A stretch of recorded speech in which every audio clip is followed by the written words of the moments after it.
Well then, hello and welcome to How Do Artists, a show that focuses on a single topic of conversation and asks the question, how do artists live, work, play, run their business, stay inspired, or handle challenges and adversity from an artist's perspective?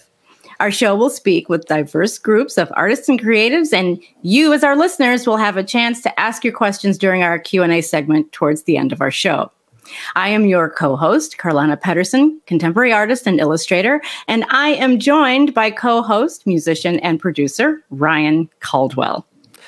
Thank you, Karlana. Our topic for conversation today is how do artists raise a family? Our guest today is Neosha. Neosha is a singer-songwriter based out of Madison, Wisconsin. She has a 3-year-old son, a loving family, which includes an 8-month-old chubby kitten. Neosha's voice has been described as smooth, welcoming, and warm. She recently released an EP called Love Letters, broadcasting her musical influences throughout her evolution as an artist. Her relatable and realistic topics covered within her music evokes a familiar feeling within her audience. Her goal is to bring people together using the one language everyone understands. Music. Yeah. Neosha is with us today to discuss how she, as an artist, raises a family. Welcome, Neosha. How are you? I'm good. Thank you guys for having me tonight. Thank you for being here. Fantastic. How are you doing today? How's your week been? How's it been? It's been crazy, I think, on my end, but always interested to know how it's been for others. So what's the week been like so far? Crazy. My cat decided to puke on the floor, and my son poked at it. So that's that on a Monday. Exciting. So that's great. Wow. So that was the start of the week, but it's been pretty good otherwise. That's good. Thankfully. That is good. That's always a good thing, right? And since we are talking about kittens puking, right? Your cat puked, and your son playing with it. That's always fun when that happens. Speaking of vomit. Yes. Yeah, right. Happy Monday, Mom. Love you. So give us all an idea of what a normal day in the life of Neosha is. How does your family life happen? Describe some of it for us so that we can kind of get an idea of what your life is behind the scenes. Okay, so my day starts off at 6 o'clock in the morning. My son sleeps with us. So when I wake up, my alarm goes off, he wakes up. And I'm like, okay, that's great. Get the coffee rolling. Co-sleeping. Yes, like he starts out in his room, and then late at night he diverts and comes into our room, and he is such a bed hog. He is a really bad person to sleep with, and he moves so much. So my sleep ends up horrible. So 6 o'clock, I put the pot of coffee on. He's asking me a couple questions, saying, "Good morning, Mom. I love you. How are you? What you doing today?" Every day. I'm like, working. I have to work today. And he goes, "Oh, okay, Mama." So I start work. I get his cereal ready for the day. Then his dad is still sleeping. And then I work throughout the day. And then I hear his father wake up. And that's at 7 a.m. I start work. And then I work till 3:30. Immediately after, I make sure the boyfriend's good. I make sure the child is good, well fed. Do you need anything? Before I start my other job, which is music. And then I have 2 separate desks that I like showed my son, like, this is my main work desk. This is the Mama's music desk.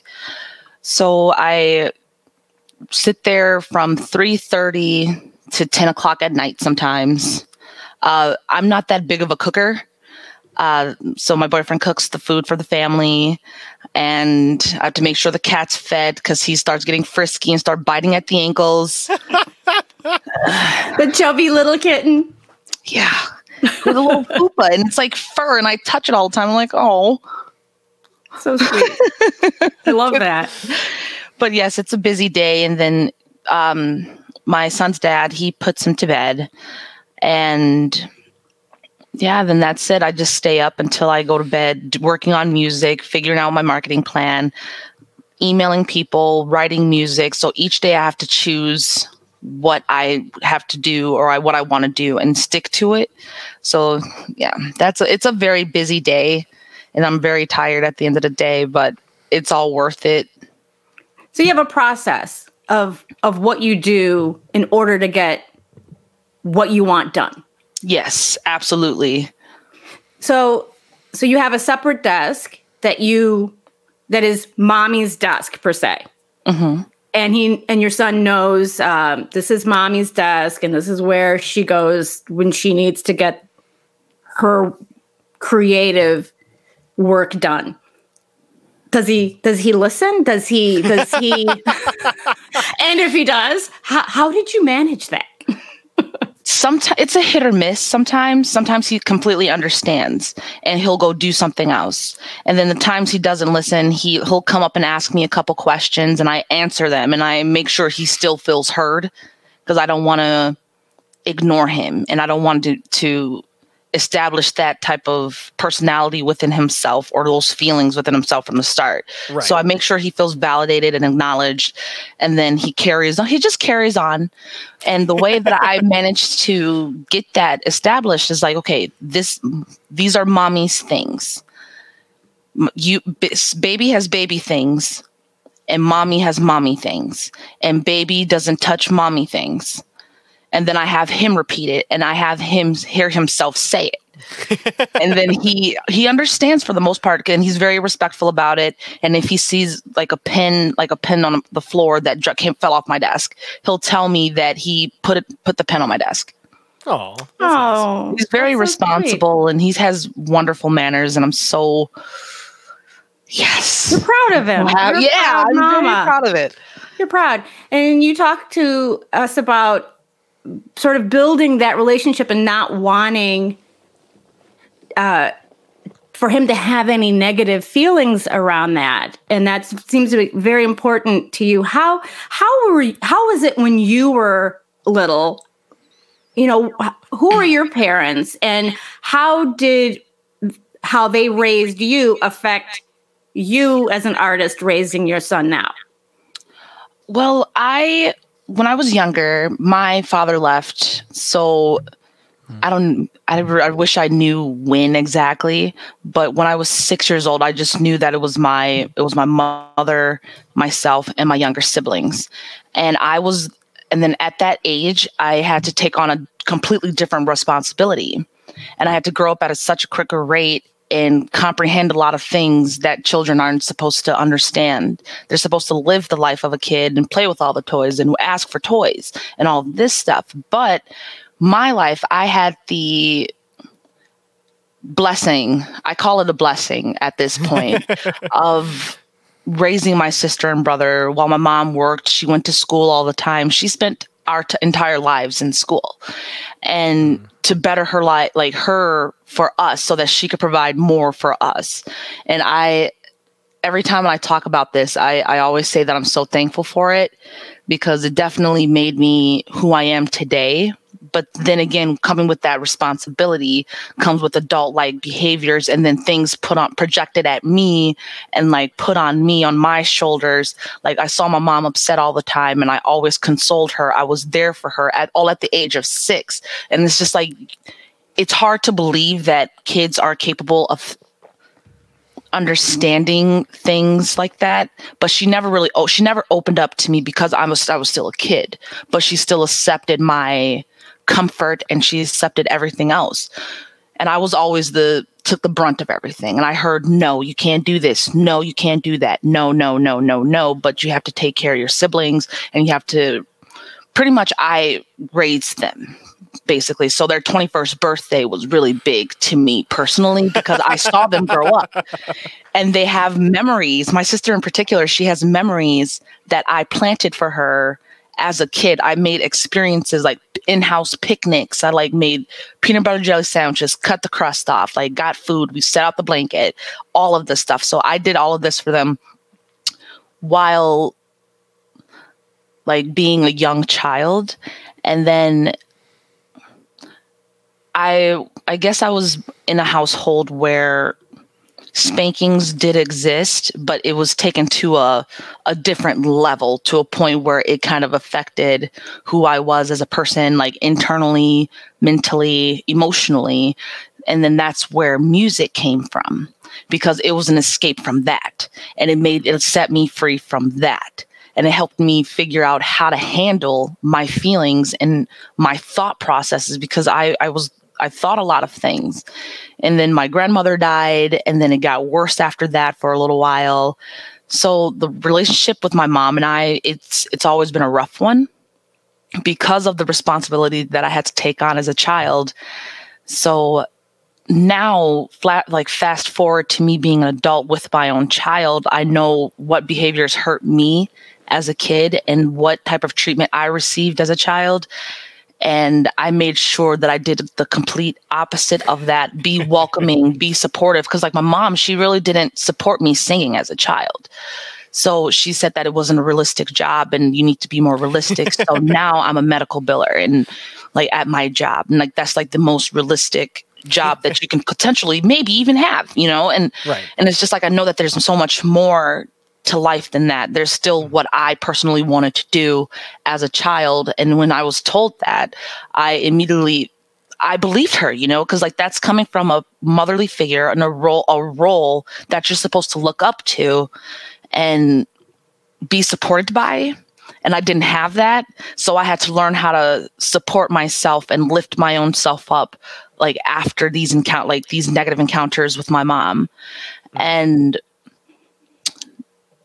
we grew apart. We had our bickerments. I don't even know if that's a real word, but it's today. It is now. It is today. But we had our moments, and then now, still being as an adult, we have a great relationship because that's a part of aging. You know, you realize your mistakes, and you can hold yourself accountable, and then make the decision to reach out to patch things over, because we all have one life and our books are closing. We'll close at some point. Right. So with that mentality in mind, I got everything soiled everything over with my mother, and now we're great. And now I know how to treat my son. He is easily inspired, just how I was as a kid. And I see that. So I encourage that. I ask him, what do you need? I ask him questions that he can engage in and think about and be honest with me on. Well, so I was going to say, actually, that's a great segue, because what's been the greatest challenge you've overcome thus far in raising your son? Well, of course, it's all been roses. I would have to say I haven't experienced any challenges yet, because like every day is difficult, yes, but each day provides a different gift. Right. And it's just like, it's hard to see. Like, I don't like when he doesn't listen. I can't stand it, but I have to remember at the end of the day, he is 3. And then that's also kind of an effect from my childhood. I was always so mature, and I think of my son like that, and I have to step back and just like, wait a second. Right. He's 3. And you have to think from a 3-year-old's perspective, like, what am I saying? How can I say this better so he can understand? Oh, absolutely. Yeah. I mean, because children can understand a lot of stuff, but that being said, they're only as developed as they can be, you know? Yeah. Yeah. They only have the tools that they've been given by what they've seen and what they've heard and what they've done. If they have no context, they have no context. Yeah. Yeah. That's true. That's wow. That's very interesting. And what struck me is that you are aware, seemingly self-aware about how you were raised and things that you specifically want to change for your son in that process. And I think that's part of evolution. And as a parent, I think and I hope that that's what my kids will do. They'll see where I made errors and will improve in how they raise their kids, because none of us are perfect, right? Oh, no. I mean, it's all we all just do the best that we can. And I'm sure you, as an adult, you realize that your mom did the best that she could with whatever she was given in terms of her own skills. So that's very interesting. And that you used music for you as almost like a healing outlet. Yeah, it was. It really was. It was very much like that. Like I found pieces of myself in songs, and it just like at such a young age, discovering music on my own. My mom, she loved Sade and listened just strictly to jazz, and that's what I heard. But she wasn't a musician. She wasn't like a player or a singer. She fooled around, but that's what I heard. And then I ventured out on my own after that. And and then I started like having the ability to identify myself in these songs. And it's just like, wow, these songs really understand where I'm coming from. And because like I listened to like everything. Like once I figured out music like really existed, I dove deep and I was sold. And Lauryn Hill and Brandy, like they really understood. And those were like my main like people that really sparked that desire to become a singer professionally.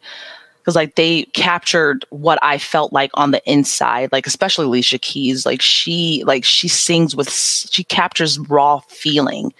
And then that's what I connected to because I was such a feeling-based child. Hyper oversensitive sometimes.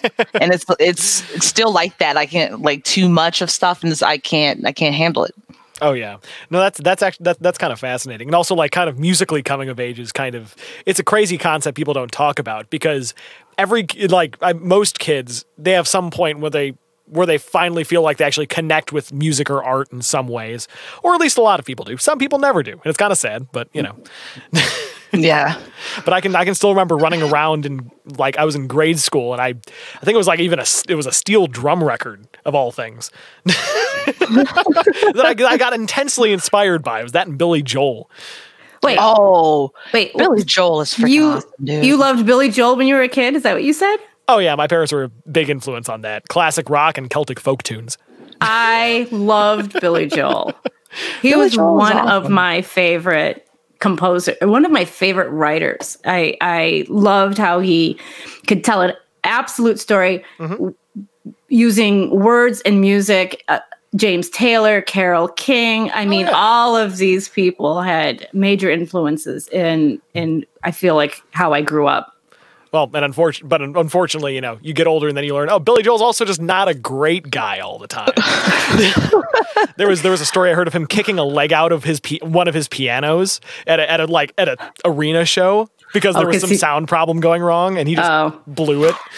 Wait, a lot of artists are prima donnas, so that is true. Listen, that is very true. If you heard stories about Picasso, you'd be like, what is going on? I mean, his children still talk about stuff that happened back then. His daughter Paloma, and they've all written books. So yeah, of course they have.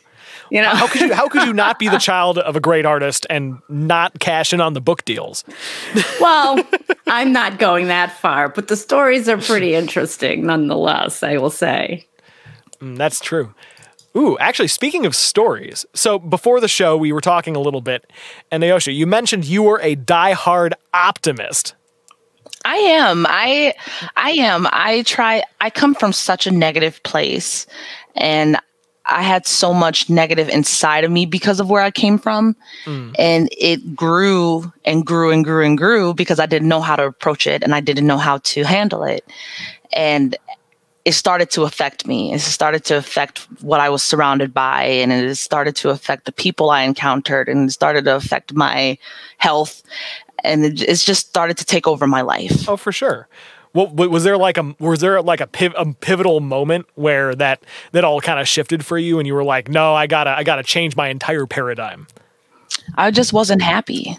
I didn't feel it inside. Like I understood that my insides is a living and breathing person aside from my exterior. So like that didn't feel right inside. And I was just like, something's wrong and I had to fix it. So, and honestly, this wasn't, maybe 20. So like for 8 years now, I've been more positive, like working on that, like doing the internal work. And it was really difficult facing some of the ugly inside and the things that I held on to, and like things that like kind of deterred me from a lot of things and a lot of opportunities in my life. Those things were so hard. And when I overcame those things, I became much happier because I took more chances. Because I was raised on fear. Like, don't do this. This could happen to you. Don't do this. You could get kidnapped. Don't go here by yourself. Don't take things from other people. And like, oh, remember who you are, because you can die any moment. And it's just like that controlled my life. Like that's why I've never left Wisconsin. And that's why I had to stop.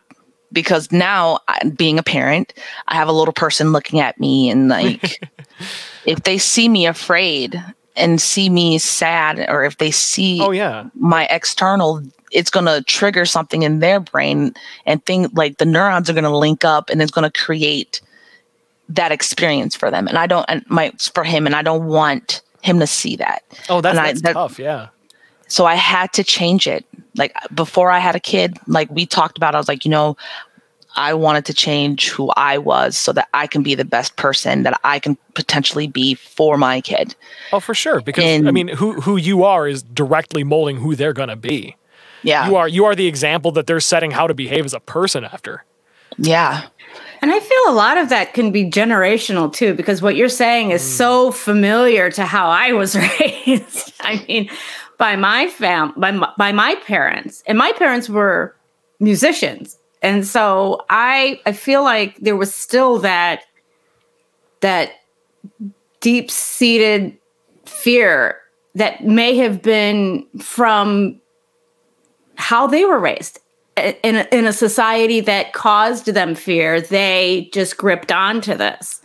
So I feel like, it's so familiar that, and I have have done my best to make that transition. I'd have to ask my kids if I was successful. Well, and that's the hard thing, because wait till they're after teenagers to ask them, though. Absolutely. Don't ask them. Absolutely. Yeah.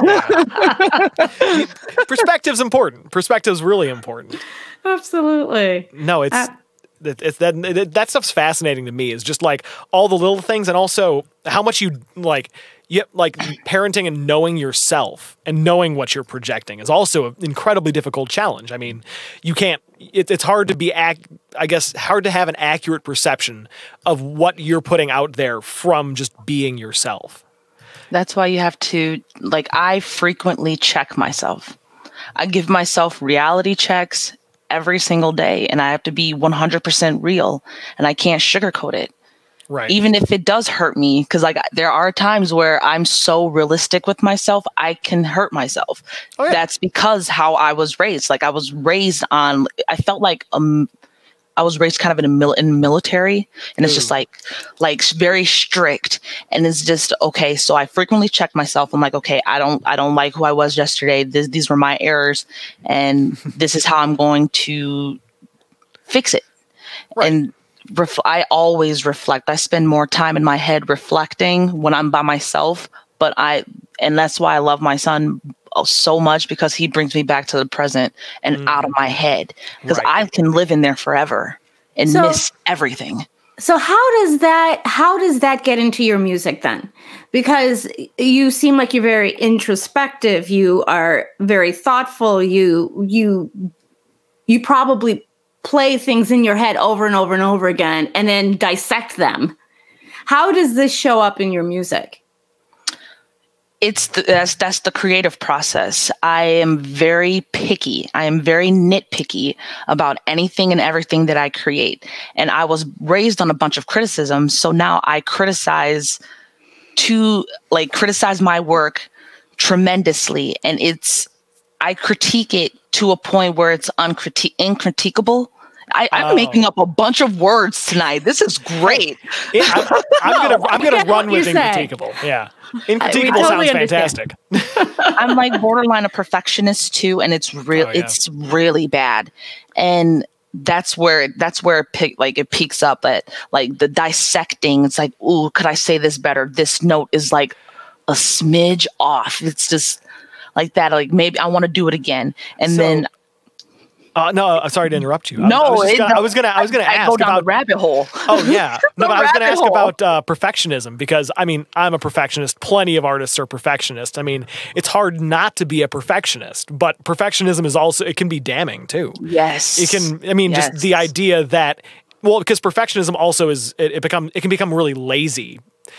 Basically being, if you can't do it perfectly the first time, you won't do it at all. Right. Which is, the only way I found to combat that is, anything worth doing is worth doing poorly. Oh.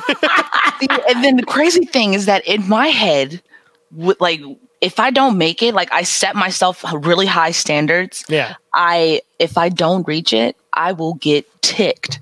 I will get so mad at myself, like beat myself. Like, this is the process. Like, when I don't reach a standard that I have set for myself super high, I attack myself like a coach. Like a coach in a football room, like, okay, like, you can't be doing this. You need to get your stuff together. You need to fix your stuff. And it's just like, that's literally what it's like. And then I'm over here like, yeah, jack myself up, get mad, keep trying. And then if I consistently fail, I break down. I start crying. And then I have my moment to its entirety. But then after I'm done, I scoop up everything that like I came apart as, just build myself up a better mold and be stronger and head towards where I want to go. And then I usually get it that's the second time, third time, fourth time, fifth time around, but I still get it. That I hit that standard. So is that something you want to impart into your son though? Because I mean, it's kind of a roller coaster, right? But it is. On the one hand, it gives you amazing products and you're able to achieve a lot. But on the other hand, it's kind of torturous. See, I don't want to instill that. I don't want him to see, like, I make sure he does not see that process. Right. I don't do it physically in front of him because he's at the stage where he's a sponge. He's a visual sponge. He's a audio sponge. Squishy. Like, yes. So everything that he sees, he takes up. So I make sure that process is not visible. Right. Like if anything, if I'm frustrated about it, I include my significant other and I'm like, okay, I talk about it. I show him that I am talking about something that I'm uncomfortable with or something that doesn't make me happy or like the frustration. Like I show the positive approaches that you can take while I'm still doing it inside of here, the place you can't see. So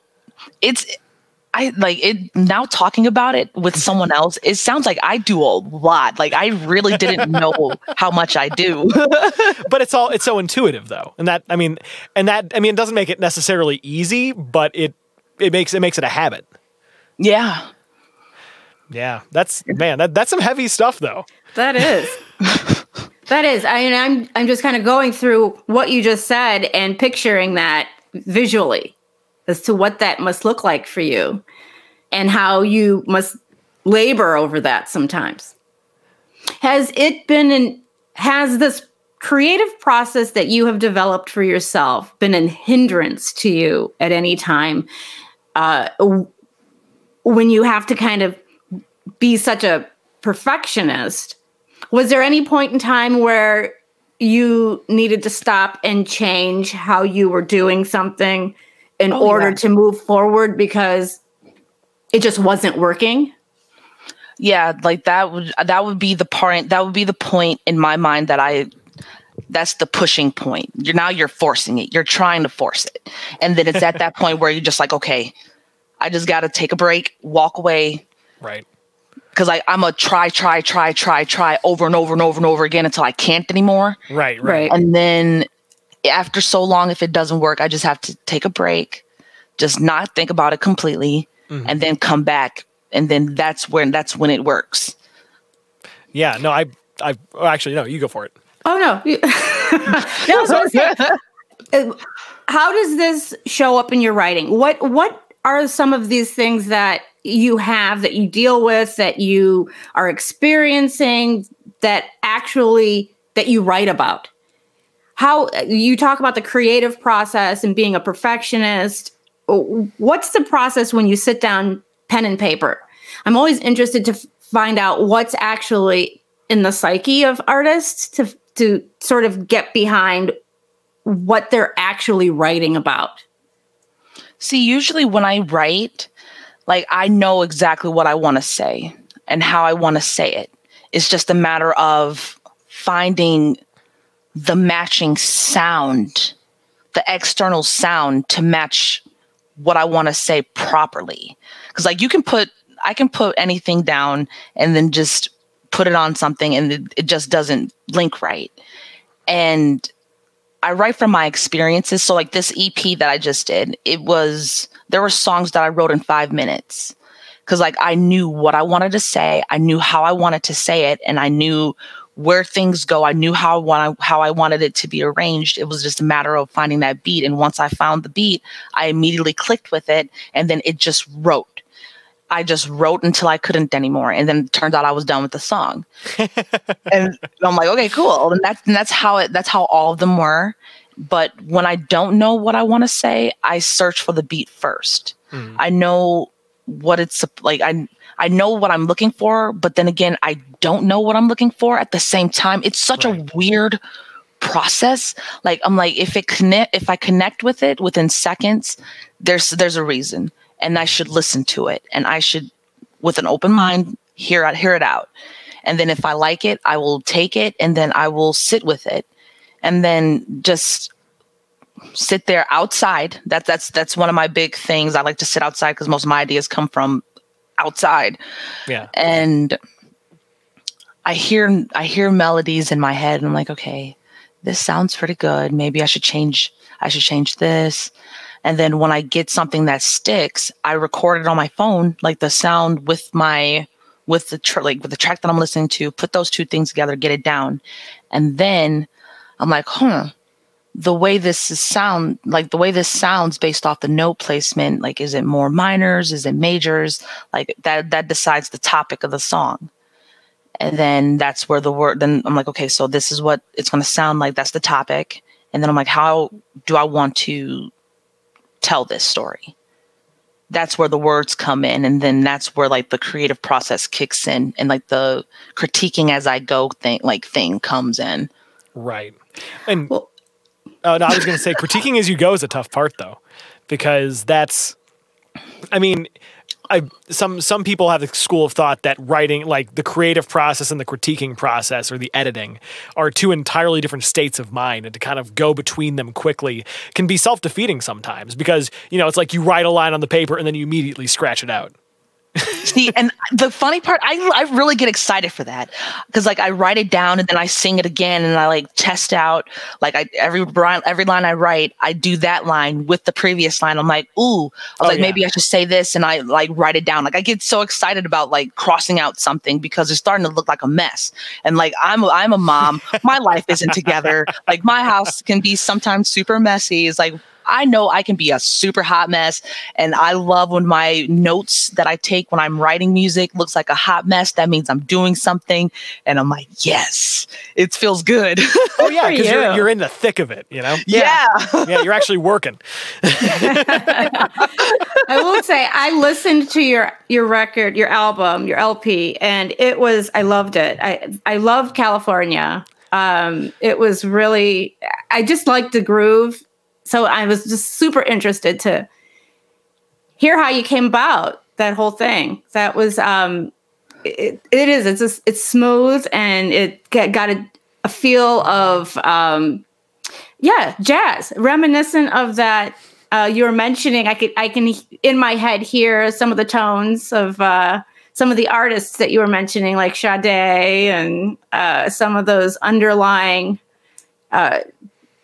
tracks that you feel the bass line. Yeah, so good for you. I mean, I was listening to my kids the other day, and they were like, wow, who's that?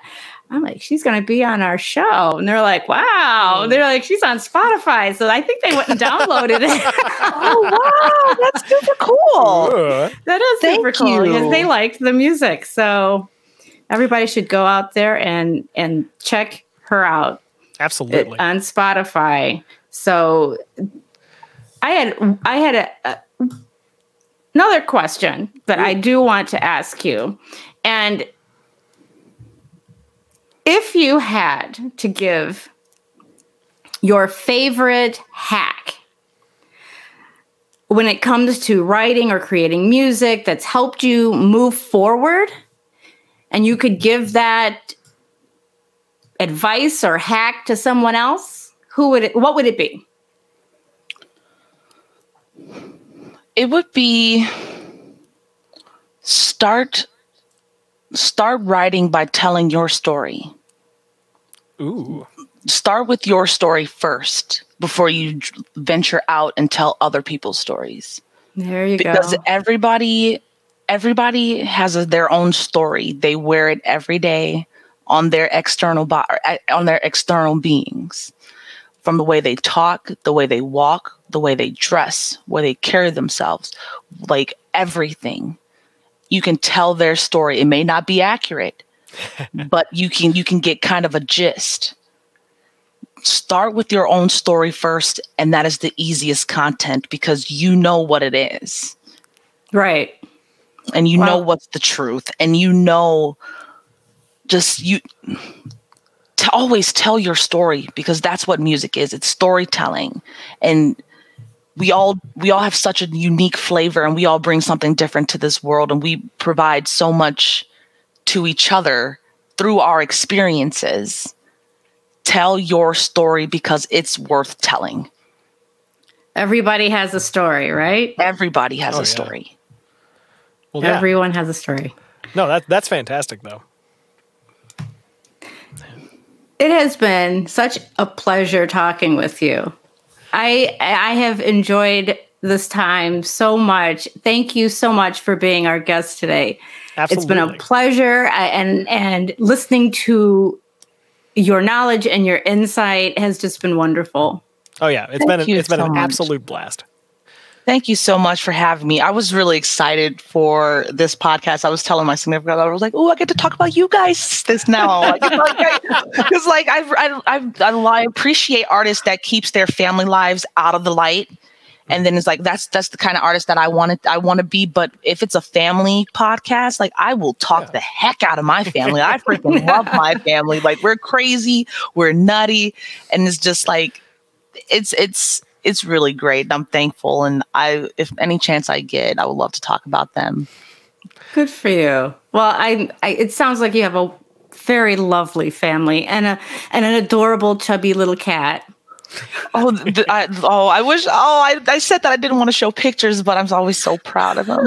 Like, I'm so like, oh, you guys are just so cute. But no, like, no, Crystal. It's like our children are like, I swear to goodness, they're like our pets. Like, oh my gosh, look at my son. He's so cute. Like when they do the fur babies, like, oh, look at my fur baby. I'm like, oh my gosh. Fur babies. Are you putting them in a stroller and like pushing them around? I hold mine around. Like he likes to be covered up with blankets for his naps. And then sometimes if he doesn't eat his food, with like his soft food, he likes to eat it with a spoon, and I just do it. You know what? That's fine. Whatever. And he does it, and he eats the rest of it, all of it. And I'm like, geez, buddy, come on. That's great. Well, it's all about making accommodations, and we appreciate you accommodating us by coming on the show. Absolutely. All right. Well, I think that might be it for our episode today, but it was great having you, and I hope we meet again. Me too. Absolutely. All right, guys. See you later. Bye. And don't forget, what we want to make sure that everyone out there goes to Spotify and downloads Neosha's album. You can also find Neosha on Facebook or Instagram at Neosha Music. So thank you all for joining us, and we appreciate everyone out there for listening to our show, and we will see you next week.